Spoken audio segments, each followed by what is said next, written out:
This is what it's about. Rossa, Prada, Pirelli, INEOS Team UK. Who's got the boat that can do the job today? That will be the question. Staying on your foils in this early going, Shirley, before the sea breeze really mixes in, which they're expecting a couple more knots, maybe later in the day. But certainly not making that pre-start mistake. That mistake that puts you in the water, and like we saw in race number 1 with these two teams, this is the race committee. The wind sampling period is complete, and this race will start on schedule. And we're going to have a race. Good news. I mean, as you say, Kenny, it's actually quite puffy as the sea breeze establishes itself. We've seen between 8 and 11 knots as we've been building up, and a difficult decision really for each of the team, you know, which jib to go with. We know that INEOS Team UK have the larger of the jibs, known as a J1. So that's the biggest, you can have the light here. But a smaller jib, we understand, on that boat there, Rossa, Prada, Pirelli. Yeah, Nathan called that one, and that is exactly the telling feature, that we think Rossa is a little more slippery and able to get up on the foils a little more effectively than the British boat, so they can go with a smaller jib. Remember, when you're in the water, you need power to get out of the water. Once you're out of the water, you need to get rid of power because that turns into drag very quickly. Let's talk quickly about engaging in the pre-start. Do you think INEOS surely engage in the pre-start or stay away from it just to make sure they get up and go? That's good. Well, there's enough breeze, potentially enough breeze, that it's not necessarily a concern that they're going to get stuck in the water. I think we will see fireworks. Ben Ainsley, he has ice going through his veins when it matters most. And, you know, I think we'll see some aggression. On the other hand, Stephen and Shirley, there is the case that they're more nervous about coming off their foils. So you want to just stay away from the other boat and get off this line easy. Whereas if you're Rossa, stick them both in the water because you're going to get out faster and get away. 6 seconds before Rossa come in on port entry. They're allowed in from 2 minutes and 10 seconds. And INEOS Team UK in at 2 minutes. They're flying in on the right-hand side, INEOS. And in come Rossa, and it'll be on time. In come INEOS Team UK. So now it's game on. And will Jimmy Spill and Francesco Bruni try and force INEOS off the foils? That'll be one part of the equation. Well, the starboard tack boat, which is INEOS UK, actually is at a small disadvantage because they have to do more maneuvers than the other boat. Remember, maneuvers in this light fluky condition are scary. You come off the foils much more commonly when you're doing a tacker jibe, but they pull off that first jibe just fine. Boundaries 45 away here. 28. This is coming up starboard lane now. A little soft on the floor here. Yeah. Mowing starboard lane. Hurry up. Boundary 30 away this course, 120 start, 350. The Italian boat will pick its time back to the line right now. Then it's up to Ainsley to either lead back or follow and push. If he thinks they're early, he will go beyond them. And it looks like he's going to do that. He's soaking. Still on starboard. Straight. Boundary 10 away. 2, 1, 4 down. 60 seconds to race start. Race number 5 of the Prada Cup final. Ben Ainsley setting up to windward, and now he has the choice, either gap off, and we've seen that been really a great start to get, or if there's enough time, get the hook. Can Prada slow down enough to kind of force the issue with the Brits, though? That's that they've been practicing this maneuver on slowing down high and slow like they're going right now. Can they box them out? Killing 6 at the starboard end, killing 5 at the starboard end, still favour starboard. Pushing out 5. Board with Giles Scott. Pressure from now on. Right now, he's on lane line there. In a nice little spot. Ben Ainsley lining up for the hook. Pushing the Italians down the killing line. 4, killing 3. Don't get closed down. Killing 3. Killing 2. Board down. Board's going down. Both teams across the line early. Both teams across the line early. What a start to race 5 of the Prada Cup final. Both push their protest button. Both thinks the other one fouled. Penalty GBR. Both boats OCS, which is neutralised. Penalty GBR.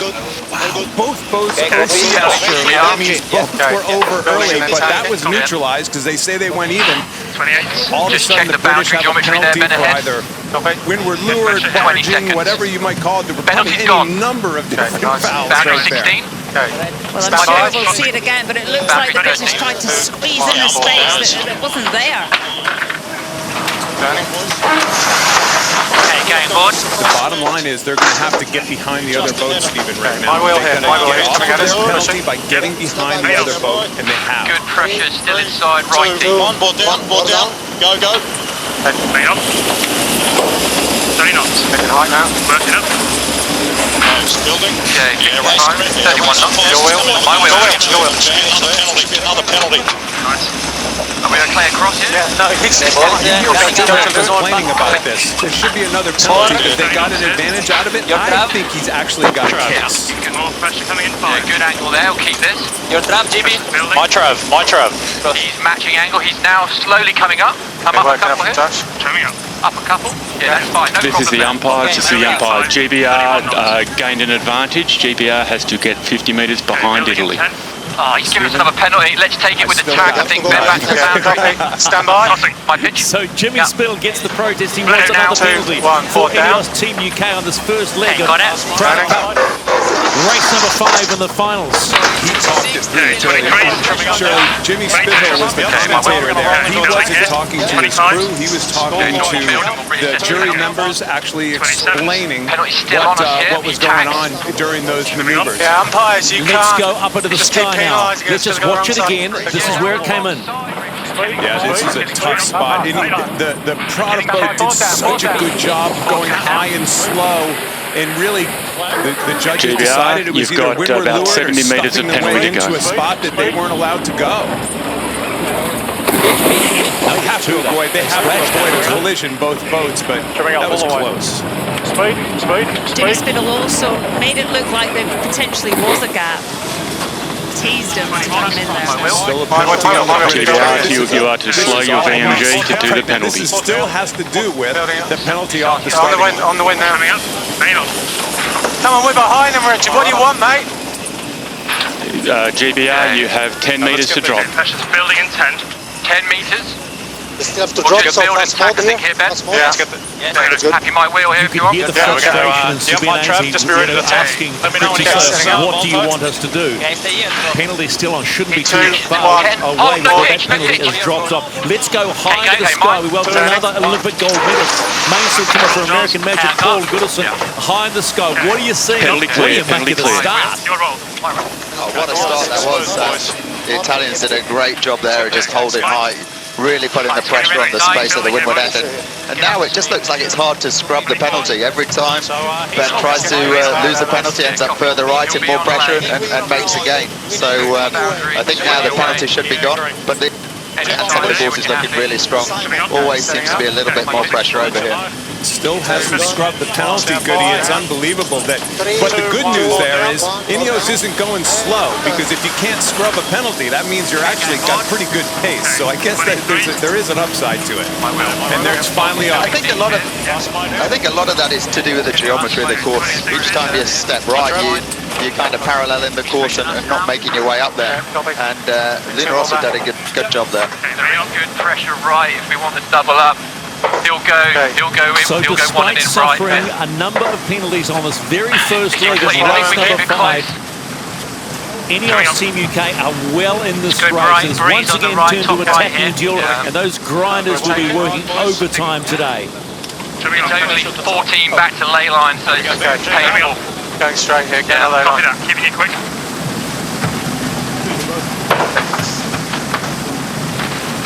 Okay, pressure building in 5. Stand by. 3, 2, 1.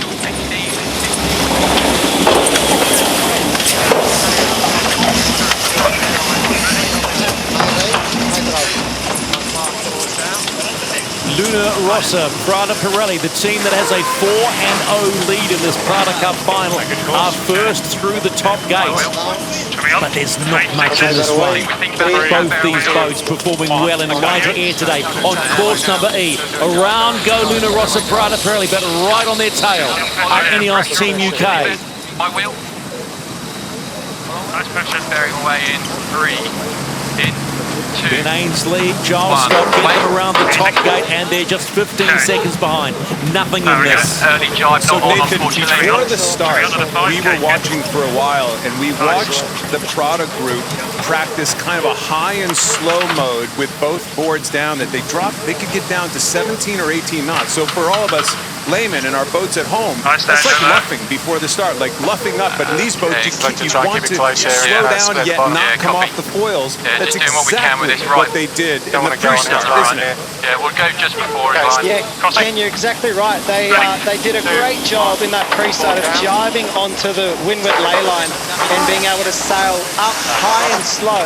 And when I saw them jive, I thought, oh, they've actually given the start to INEOS. They've gone too low.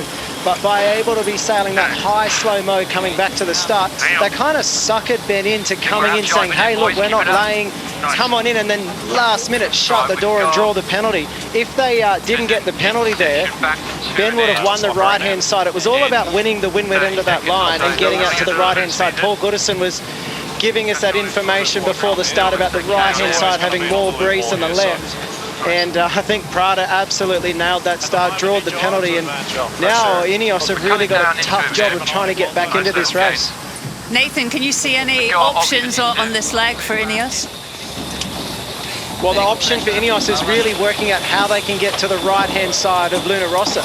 You know, left where they're heading right now is a little bit softer. It's getting a bit more even. Unfortunately, I don't see big pressure changes or big shifts. I just see slightly more wind on the right-hand side than the left. So I suspect both boats are trying to want to get a left-hand turn at the bottom mark, come out into this pressure, and the only way that INEOS are going to get back into this one is if Prada actually give it to them, I think.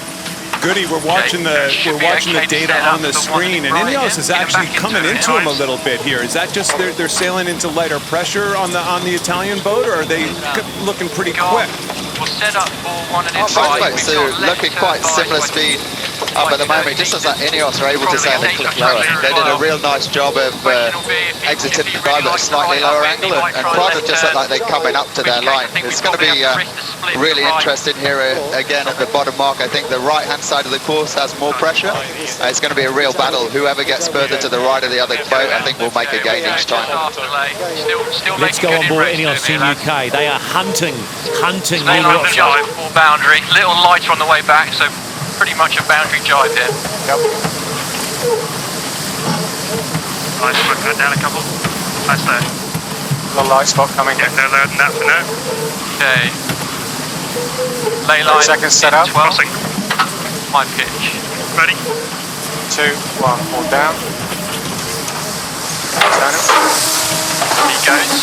INEOS is becoming far too familiar a sight. So approaching the bottom gate for the first time on board the hunted Luna Rossa. Hi, my Trav. I'm okay, I see you. Okay, yours coming down. Yacht. 1 and in left.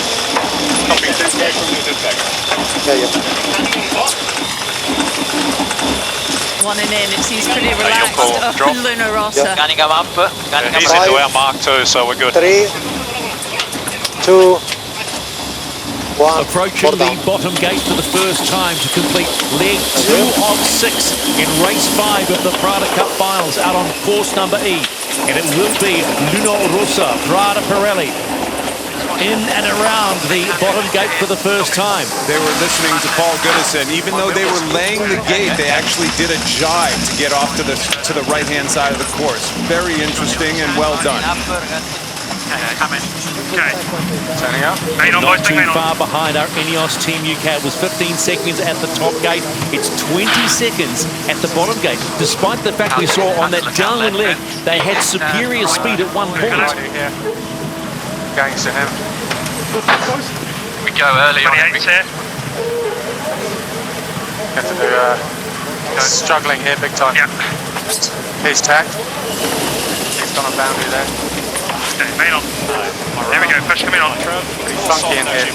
Copy. Right-hand side of the race course. Actually, Goody, to dig this in beyond the line of the Italian boat means they're almost going to be in bad air. In fact, this might be a little bit of a professional over the line, over the boundary. 22s, big on. Yeah, it looks like a real tricky position here for INEOS. They went round the bottom mark, had the easier manoeuvre at the bottom with straight in, so they should have been able to try and live off the hit, but the Italians did a great job there of just holding high, putting Ben in a real tricky position, and now they've kind of got the lead, and I think it's going to be really difficult from here. Each time they have this super nice high modes that's making it really difficult for the boat behind. You can hear Ben with the frustration, just it's hard to live in such a tight lane off the back of them right now. And Goody, these are big boats and it's pretty light winds. I mean, how big an area is the wind affected by the boat in front? It's quite a big wind shadow. It's strange because it's not like normal boats. The wind shadow goes almost directly behind you. And the most critical time is to build speed, to get up to your target numbers out of the tack, and as soon as you have a tight lane, you just hesitate to press a little bit, or you press into the dirty air, and life just gets so much harder so fast. A real tricky position for INEOS here. We hit him on starboard, we soft on port. Jimmy Spittle at the top right of your screen, one of the twin helms on Luna Rossa, the other being better breeze, Francesco right. Bruni. You can see that beautiful bow cam, I've got to say. From a television perspective, that's one of the most beautiful shots. Just any of these boats with those bow cams giving us a clear indication of how quickly these AC-75s are flying. And Luna Rossa is flying. They're extending their lead on INEOS Team UK. And you can see there, beautiful with our virtual lights, gives you a classic indication of the race course itself that they have to manoeuvre within, and also the distances between the two. Nathan, what are the options for INEOS right now? Well, they've definitely got to not be sailing in the bad area. You could see when they came around that bottom mark, they were right in the bad area, out of the bottom mark, and they tacked right in front of us in the camera boat by the waterline. And the thing that I could notice was that they had to build at a lower angle than Luna Rossa, Prada, Pirelli. That could be partly due to the fact that they tacked in the bad air, like Paul Goodison was saying, but the fact that they're building at lower angles means they're just having to do extra distance. What they need to do to get into this race is to find some pressure that Jimmy Spittle and Francesco Bruni don't find, but I can just see that there's more pressure up the course, and so this lead boat keeps stretching further and further in front. And right now, from where I'm sitting, it's going to be a big mistake from Luna Rossa if they are to lose this race. I think they're looking very strong at the moment. To go one and in here at the moment. Yeah, sounds good. You know, He's still on board. it's not too early to say. He's becoming a master at this, coming back to the starting line. In the you know, that last 30, 40 seconds, he's kind of had his way every time. You combine that with a little touch of wind speed, you know, perfect wind speed for this Italian boat. 9-10 knots. These guys couldn't have written the script any better. A little bit of system. We just saw their heart rates flash up on the screen. Jimmy Spittle's heart rate was 79. I mean, when we talk about ice running through his veins, you would think they'd be a little bit more stressed. Incredibly fit individual.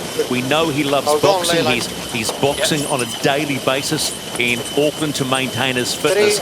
And they say the fitter you get, the lower your heart rate can handle things, and you can handle pressure the whole 9 yards. That's why ours is about 236. Is that why? Mate, if it's 236, we're not even talking. I'm on my back as we see Luna Rossa, Prada Pirelli. The distance of around 600 metres on this third leg of 6 in race 5 of the Prada Cup final. All calm, all cool on Luna Rossa right now. Goody, not much to say about this right now from the sky. I would imagine it's a pretty, it's kind of a little cruise in the park for the Italians at this stage, if there's such a thing to do in 40-knot foiling monohulls. It just looks like the classic, the rich getting richer. You can see the Italians sailing into more pressure. A little fast, it could be an interesting one here, whether they tack set or fairway jibe, but definitely this right-hand side looks like the place to be for better pressure right now. About to complete the halfway stage of this 5th race in the 2021 Prada Cup Final Series. Once again, leading all the way, Luna Rossa going through that top gate. It was 20 seconds at the bottom mark. What is it this time? How big is the advantage now as they comfortably go around?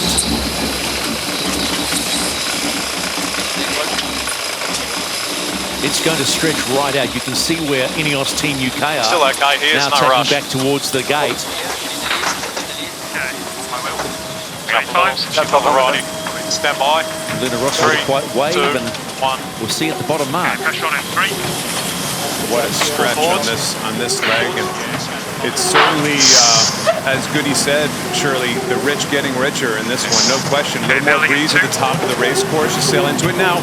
On the other side of things, the boat behind should be able to come into them a little bit on the run, but this is a serious stretch here. Yep. INEOS Team UK Crash looks slightly better out this side. completing the halfway point of this 5th race. They get around this top gate and complete 3 legs. But that lead is really stretched out now, 58 seconds. You know, the course is so narrow, isn't it? That you're very, very limited in terms of options if you get behind, and particularly in the light winds, where, as Paul Goodison said, you know, there's such a lot of dirty air around the It's a little softer in 10.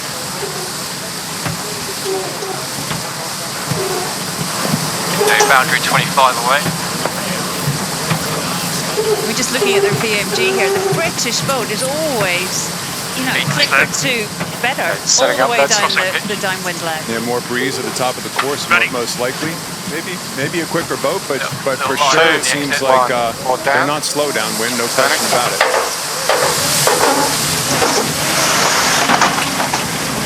Frustration level though, Cheryl, I mean, you could hear it on that first leg. It'll be really interesting. We'll go back and we'll talk to head umpire Richard Slater in between races when we kind of break this one down. But the fascinating part about electronic penalties and the ability for the judges who sit here in the booths and actually watch the race as we watch it, except much more digitally. They have incredible digital sensors all over these boats. But boy, in this race, you got to make a case that was it. That was the race course. Those decisions, those penalty decisions. Once you got behind, as we're seeing, it's hard to catch up.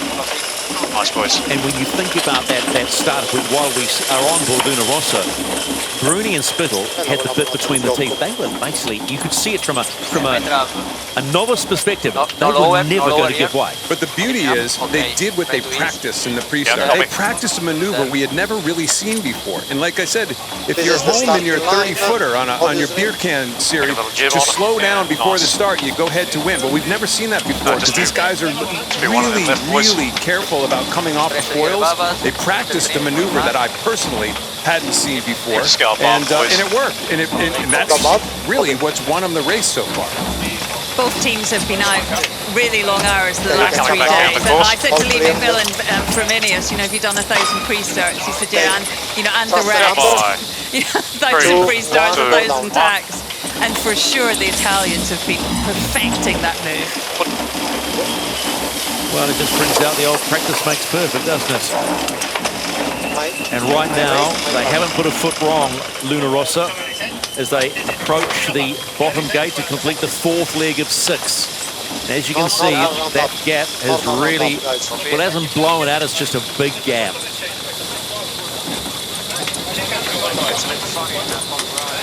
Luna Rossa, Prada Pirelli with a 4-0 lead on INEOS Team UK. Bottom gate for the completion of the 4th leg in race 5 of the Prada Cup final. Nice. Again, smooth. Super in control here. Subtle touchdown, and as Shirley has done on many occasions, kisses the water and just pops back up. Paul Goodison up in the helicopter. So when you were competing against these guys, I guess I'm probably preaching to the choir, but it was pretty well known the Italian boat was as slippery as any of the 4 boats, and in fact could probably get out of the water at a slower speed. Is that fair to say? Yeah, what we're seeing here, they're obviously sailing the boat incredibly well, but they also have a slightly more forgiving platform. They're able to touch and kiss and get out of the water nice and easy, and I think they're also sailing very well, but they have a bit of equipment that allows them to do that. 10 seconds out here, just taking a little bit of depth. INEOS Team UK approaching the completion of leg number 4 in Britannia. Okay, up, in 2. It's interesting to watch Subinese cross on that starboard side. There was a lack of urgency in the cross. There was also casual saying, oh well, that's what it is. I was going to ask Nathan that exact question. Nathan, I know these guys are all professionals, but they're humans at the same time. You think right now Ainsley's thinking about this race or the next race?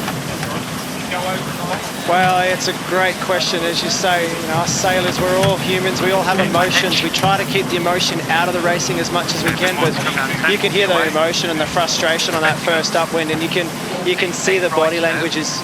It's not in this race, unfortunately. They're too far behind, and you know, there'll be some thinking in the back of their heads right now. How are we going to beat this boat? You know, they did everything they could in that start, and they got the penalty. You know, like they won the windward end. They were both pushed both over. They're going to have to get creative in between races and find an avenue back into this one. Don't get me wrong, no one's writing them off right now. I reckon if they had held that start, not got that penalty, and actually took control of the race, we could be seeing a very different race. So for sure, heads aren't in this race right now for INEOS, and the coaching staff will be making some notes, and we're going to have a very interesting situation with a fascinating debrief, I think, between races. It would be amazing if we could hear the conversation that they're going to have, but they're going to come out fighting in the next one. Don't you worry about that. Yes, but the hard thing here, Nathan, is that they dropped this race. You know, it's 0-5 for INEOS. A little bit of desperation is now starting to creep in, surely. Well, Stephen, you're exactly right. They are running out of time. You know, I have no doubt these guys can win races in these conditions, but they're not doing it. And every race that goes by where they don't win the start and they don't convert the start into a win is a race that's getting closer and closer for 7 for the other team. And they're going to have 2 more opportunities. And, you know, margin for error is slowly disappearing. And it's going to be fireworks in the next one, I'm sure. Surely it's no coincidence that we had races in the earlier rounds in the round robin series where we saw, and I think it was a record 9 passes. It's no coincidence as these boats get better, it becomes more predictable. The mistakes aren't being made. These are 0 pass races. I think these guys are so confident in their platform. As Paul Goodison said, you know, it sort of somehow it's easy, isn't it? It's forgiving. And, you know, the more you know that about your boat, you know, the more relaxed you are, just putting it exactly where you want to put it. And with each race these guys win, they're just going to get more and more confident. I wonder, because we found out that Francesco Bruni is left-handed, therefore when they chose which side of the boat, he wanted to do that little lever controller, the flight controller with his left hand. Can't really see that lever now, but anyway, he got on that side of the boat. But I think the genius was it allowed the aggressive spit hill to do that final approach in the start, right? I mean, what a difference that has made. What do they call him? The bulldog? The pit bull. The pit bull. We got there in the end. I mean, Jimmy Spittle has made a career of being aggressive and accurate execution in the pre-start, and that was, wow, that was textbook. Nice little puff coming on now.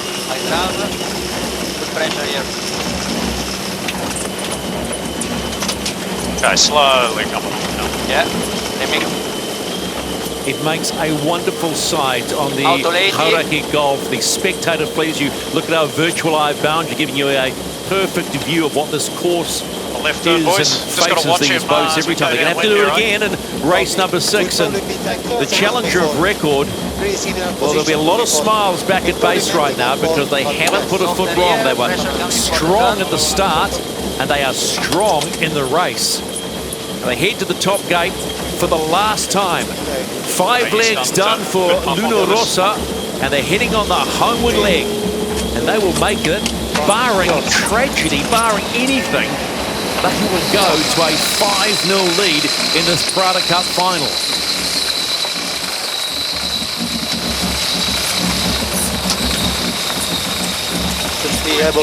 Should be able to see him in through the window. Yeah. Oh, you got him a little build here. Yeah. Maybe driving here. Stand by, boys, a little further. Yep. 3, 2, 1. Build here, we should make it. Okay, 30 and 50. 25s. Coming on here. Remember when these boats first came out of the sheds, they were up, they were down, they were up, they were down. A bucking bronco watching these boats go upwind. Now they're just smooth as silk. This is the, this is the train I get from Newport to New York. You know, it's just on rails, and it's really incredible. INEOS Team UK approaching the gates, the top gate, for the final time in race number 5. And there will be questions swirling through the heads of the coaching staff. Sir Ben Ainsley, John, how do we get a start, win a start, and get one in the bag? Because as Nathan Outridge quite rightly said, we are running out of time. 1 minute and 19 seconds, they trail Luna Rossa as they head home in race 5. Goody, as you approach this next start, these guys are going to have, they're going to come in on port tack, less maneuvers, and really be able to kind of call their time back to the starting line. Do you guys, as sailors, think of that as an inherent advantage, having that port tack? Yeah, that port tack line coming into the start, or not? How do you see that playing out? It really depends on the breeze. In this lighter stuff, it's obviously one less maneuver, which means you're a lot more in control of your time and distance, and you can manipulate things. As the breeze increases, you'd much prefer to be the trailing boat, coming after the other guy and put him in under pressure. So I think in this lighter stuff, there's a potential advantage there. But what we're seeing Luna Rossa do really, really well is their time and distance. The way they managed to just manipulate the time and massage the time so that there was no room to the right of them at that last stop was really impressive.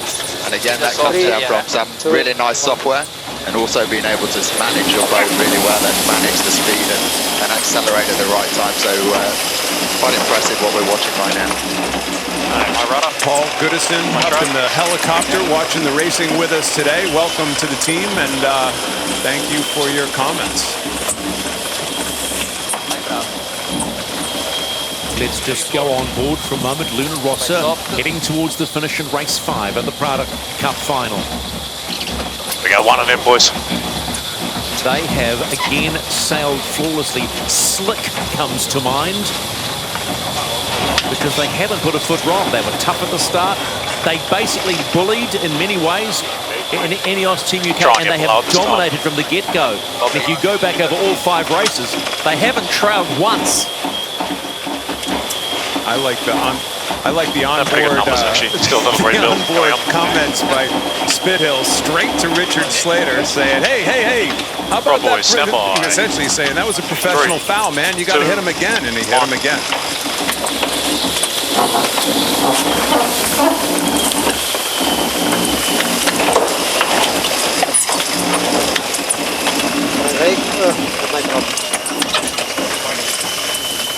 Luna Rossa, Prada Pirelli, the challenger of record, approaching the finish line in race number 5 of the Prada Cup final. They are now just 2 steps away from being the legitimate challenger for the America's Cup. This is a big moment. 5-0, and they have done it once again and left INEOS Team UK in their wake.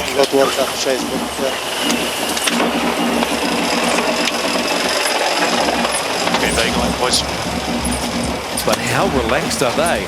No celebrating, no, just get on with the job, slow it down, and get ready for the next one. Well, they're confident, aren't they? I mean, they're confident in the boat, confident they can do exactly what they want with it, and, you know, they're fast in all directions, and that confidence, Stephen, is just building and building. 2 races is a long way to go still, though. You know, we've all been there before. It's still a lot, you know, on the British side, you're still thinking we can do this. INEOS Team UK, they were quite simply the best team. The best team in the round robin series after what happened pre-Christmas. You simply have to ask the question, and many watching around the world going, what has gone wrong? They are 0-5. No one would have picked that they would be trailing by 5 clear races in this Prada Cup final. But that is what they are doing. In come INEOS Team UK to complete race number 5. Okay, I have to do another jibe to get set up here. Stand by. Okay, crossing. And they are across the line. Clear. Clear, Lewis. Ready. 1 minute and 20 seconds behind Luna Rossa, Prada Pirelli. Turning. 0-5. That's a hell of a mountain to climb. I don't think you can blame it. They're not going to blame it on the tools, though. I guarantee it. They're getting outsailed, Shirley. Yeah, it was all on the start, wasn't it? And they just never recovered from that. It's all about the execution at the start. And that's what Sir Ben Ainsley said at the presser after they were down 4-0. We've got to sail better. We have to sail better. Confirmation, race 5 of the 2021 Prada Cup final, and Luna Rossa Prada Pirelli. Perfect, yet again, 5-0 and a 1 minute and 20 second win.